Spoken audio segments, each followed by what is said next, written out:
I've always been the adventurous type, but my group of friends was completely different from me. They were the tough guys, mechanics, loggers, fishermen. I, on the other hand, was the typical nerd of the group. I'm not ashamed of it, but I always knew I felt out of place around them. Still, over the years, I learned to enjoy their company. The laughs, the wild stories they shared about the dangers of their jobs. But there was something I never shared with them. A story so horrifying that I knew if I told it, I'd never be the same again. One night, we were all in a local bar. It was cramped, with dim lighting and the smell of aged wood in the air. The atmosphere was thick with stories, and everyone was laughing and swapping tales about the risks of their work. Ivan, the mechanic, told us about the time a huge wrench slipped from his hand and almost decapitated a coworker. Rick, the logger, described the gruesome scene of watching one of his friends get crushed by a heavy log. They spoke of death and pain with such nonchalance, like it was just another day at the job. And then it was my turn. I was sitting there, just listening, trying to stay out of the conversation, when something inside me made me speak up. Something told me it was time to tell the truth, and I couldn't hold it in anymore. I began to tell them something that had happened to me, something so terrifying I feared even saying it out loud, something I'd been holding on to for years, and now it seemed to want out, like a monster hiding in the shadows, waiting for the right moment to pounce. A few years ago, I moved into a house on some land that borders a huge forest. I started, my voice trembling but steady. The town's small, and the forest is vast, wild, and full of mysteries.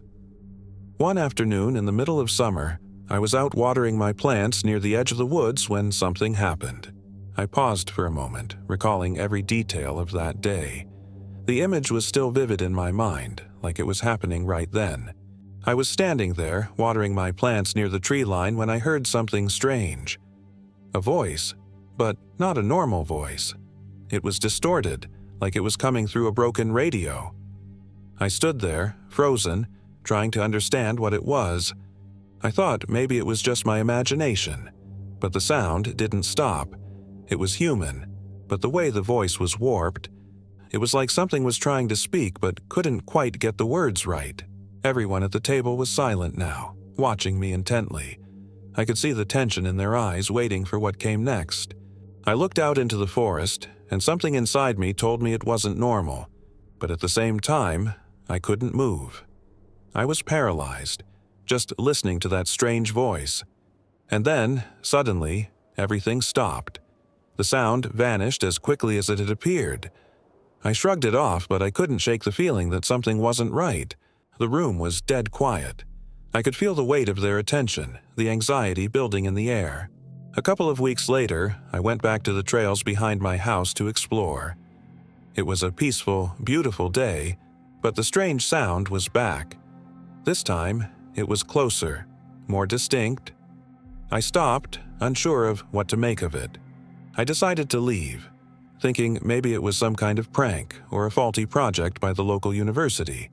But I couldn't shake the feeling that something was off. I took a deep breath, steadying myself before continuing. But the worst came when I decided to go back alone.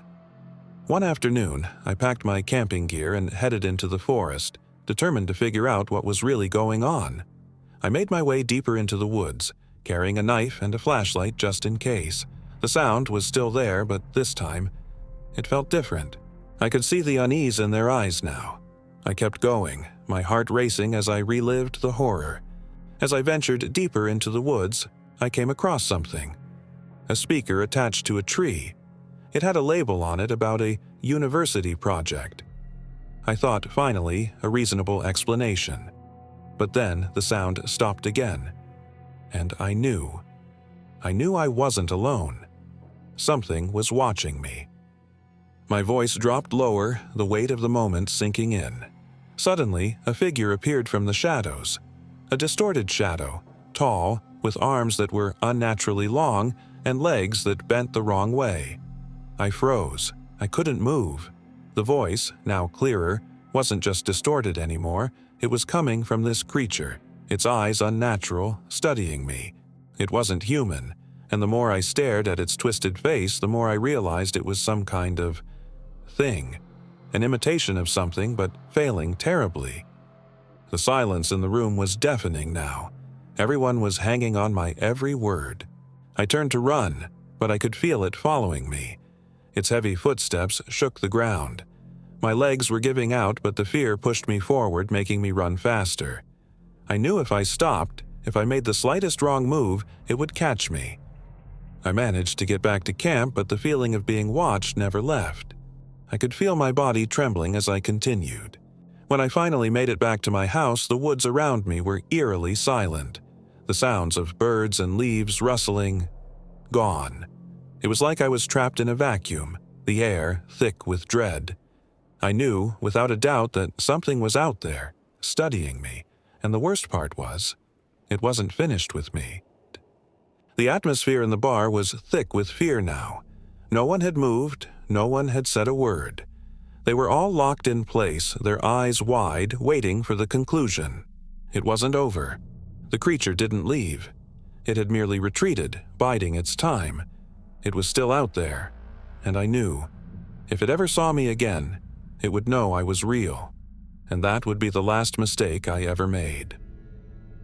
It wasn't over. The creature didn't leave. It had merely retreated, biding its time. It was still out there, and I knew. If it ever saw me again, it would know I was real, and that would be the last mistake I ever made. Finally, one of my friends spoke, his voice trembling. What happened after that? I looked up at the stars outside, taking a long, slow breath. Sometimes, the best thing you can do is stay quiet. Don't move, don't breathe, because once it knows you're alive, it'll never stop hunting you. The room was completely still, no one daring to make a sound. I saw Ivan shift uncomfortably in his seat, and I could tell that the weight of my words had begun to sink in. But then, something broke the silence. A phone ringing. One of my friends picked up his phone without thinking, but the moment he saw the screen, his face drained of color. He stared at the phone for a long moment, then looked up at us. His voice shook as he spoke. It's just a prank call, right?" he said, looking around at everyone nervously. But his face told a different story. The rest of us froze. We knew the truth. He slid his finger across the screen, and before he could say anything, his voice cracked. "No. This can't be. It's out there in the woods. And it's watching us." The tension in the room intensified. The fear that was once an invisible presence now felt real and physical. We weren't just talking about the woods anymore. The thing that had haunted me was here, now, with us. It had crossed the line. I turned to my friends and saw the same realization on their faces. It wasn't just in the forest anymore. It had found us, and it was only a matter of time before it found its way to us. No matter where we went. The only thing we could do now was not make a sound, to remain still, to breathe as little as possible, because we all knew now. If it realized we were alive, there would be no escape. And I knew this, because when you see it once, you never forget, and it never lets you go.